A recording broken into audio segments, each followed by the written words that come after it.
Ever since the day that you went away, you've been sending flowers to me, flowers today, flowers. Oi gente, tudo bem? Seja bem-vindo a mais um vídeo deste canal, tudo bem? Bom, pra você que não me conhece, caiu aqui do nada, eu me chamo Laura, eu tenho 24 aninhos e eu estou no primeiro ano de medicina na Unifesp. Sim, eu passei agora em tempos de pandemia. Hoje, o vídeo, eu vou falar pra vocês como que eu fazia pra estudar redação, tá? Também vou falar um pouquinho pra Unifesp. Eu confesso que eu não treinava tanto assim pra Unifesp, porque eu acho que eu já falei em momentos anteriores, em vídeos anteriores, que o meu foco não era Unifesp, mas eu acabei passando nela. Então, assim, não vai ter algo muito específico pra Unifesp. Então, já não venham esperando isso, tá bom? Então, assim, gente, pra começar, o ano passado eu fazia um curso de redação presencial, tá? Então, eu assistia às aulas, tá? A professora, ela era muito boa, ela passava um repertório muito bom, era uma aula muito completa, tá? E assim, toda a aula, por exemplo, o tema foi sobre aborto, foi sobre obesidade infantil.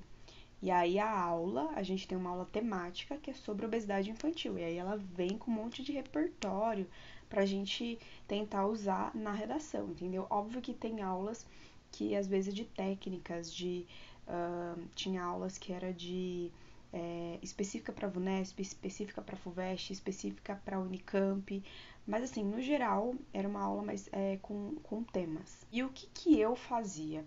Eu assistia às aulas e eu fazia o quê? Depois que eu saía da aula, né, uma redação por semana, eu tentava aplicar os conhecimentos novos que eu adquiri em aula na minha redação. Então, o tema foi sobre obesidade infantil. A professora falou sobre um pensador, sobre um dado estatístico, sobre alguma coisa. Eu tentava utilizar essa informação que a professora passou pra gente para colocar na minha redação. Uma outra coisa que eu fazia, isso vale para todas as redações, tá, gente? Independente da banca. Mas eu sempre fazia um esboço. Na verdade, assim, você tem o rascunho, né, que a gente escreve, óbvio, e depois você passa limpo. Só que antes mesmo do rascunho, eu fazia tipo um pré-rascunho. Então, eu fazia tipo assim, eu pegava um papel, anotava o tema, obesidade infantil, e eu respondia perguntas. Então, eu perguntava assim: por que isso acontece? Quem causa isso?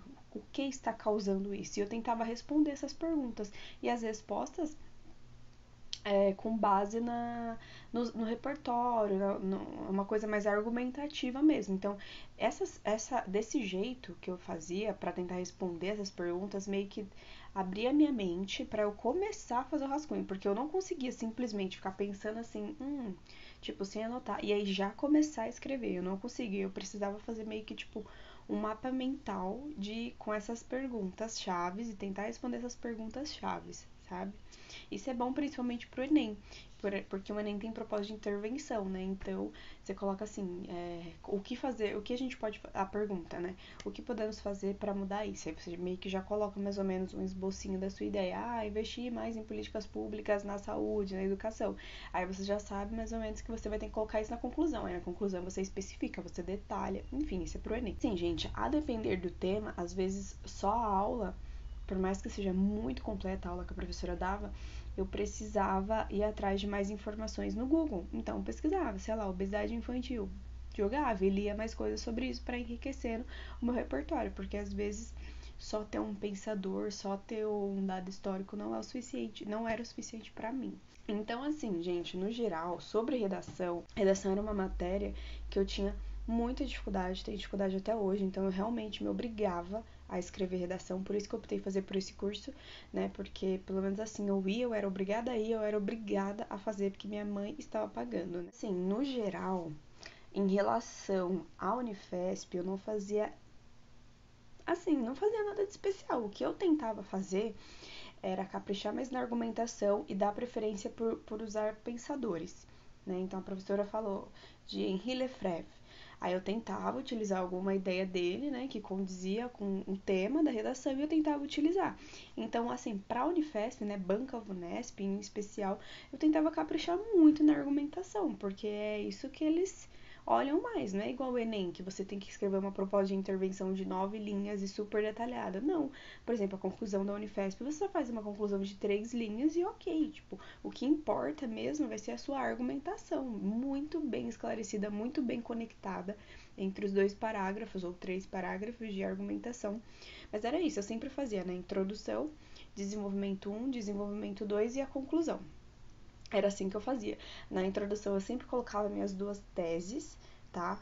Em ordem. Então, assim, por exemplo, coloquei tese 1, tese 2. Aí no desenvolvimento eu retomava, por exemplo, no D1 eu retomava a tese 1.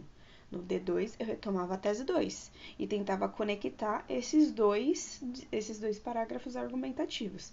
E sempre no começo de cada parágrafo argumentativo eu utilizava, que a professora falava muito disso, que a gente tinha que utilizar um tópico frasal, que é você retomar a ideia da sua tese. Isso se chama tópico frasal, para você não começar do nada, assim, o parágrafo, sabe? Mas tipo, era isso que eu fazia. Não tem mais nenhuma outra coisa, porque eu realmente, gente, né? É que eu ia pra aula, eu tinha esse privilégio de ter aula de redação, então isso me ajudava muito, porque quando eu não tinha aula de redação, eu tinha que procurar tudo por mim mesma, né? E isso me trouxe, a aula de redação que eu tinha, me trouxe muita bagagem, muito repertório pra eu utilizar nas minhas redações, e me ajudou pra caramba, muito mesmo. Pra quem não sabe, eu tenho um vídeo que eu coloquei, vou deixar o link na descrição, que eu postei. Lá eu falo as minhas notas de todos os vestibulares que eu prestei em 2019. E na redação da Unifesp, que foi a que eu passei, eu tirei 45,555 de 50, então eu fui muito bem, sendo que eu achei que eu ia ser péssima na redação, porque tava muito difícil o tema. E no Enem eu tirei 960. Qualquer dia desses eu posso vir ler a minha redação do Enem, porque a minha redação da Unifesp, infelizmente, eu não tenho como pegar mais, porque já passou o prazo de eu pegar a redação, né? E eu não peguei. Mas assim, gente, era isso que eu fazia nas minhas redações, tá? Conte aqui, coloca aqui nos comentários o que você fazia, o que você faz para escrever suas redações, qual é a sua técnica, se você tem alguma receitinha, alguma marca própria, né? Ah, uma coisa que eu lembrei agora, um bônus, ó, dica bônus. Eu gostava muito de utilizar conjunções, conectivos, né? Mas conectivos mais diferentes. Então, eu tentava utilizar um outro sim, um destart, ou destart, né? Que significa a mesma coisa. Mas assim, gente, eu não só colocava palavra bonita, nada. Eu tentava colocar palavras ok ao longo do meu texto, né? Pra não ficar um texto meio raso, aí do nada vem um outro sim, né? Principalmente pro Enem. Enem, ó, ama essas coisas. Meu Deus, como ama conectivo, viu? Mas é isso, gente. Por hoje é só. Espero que vocês tenham gostado. Me siga lá no Instagram, é @lauramedicine, tá? Me siga lá, pergunta umas coisas lá. Espero que eu tenha ajudado vocês. E vamos escrever redação, gente. Uma redação por semana, pelo menos, hein?